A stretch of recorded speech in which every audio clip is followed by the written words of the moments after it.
אמא, אתה יכול להציג על זה. הוא יודע לעשות הרבה יותר מרוורס.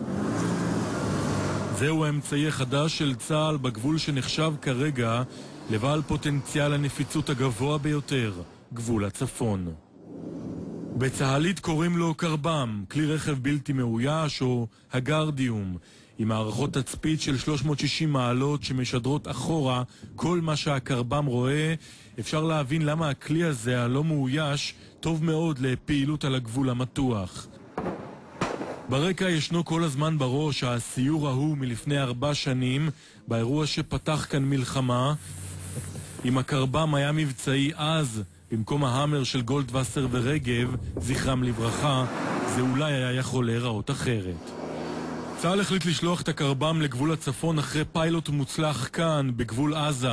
פתיחת צירים, איתור מטעני חבלה, ובמקרה אחד גם מעצר של פלסטיני חמוש שבא לגדר כדי לבצע פיגוע ונעצר בידי הכלי הלא מאויש שנשלט מרחוק.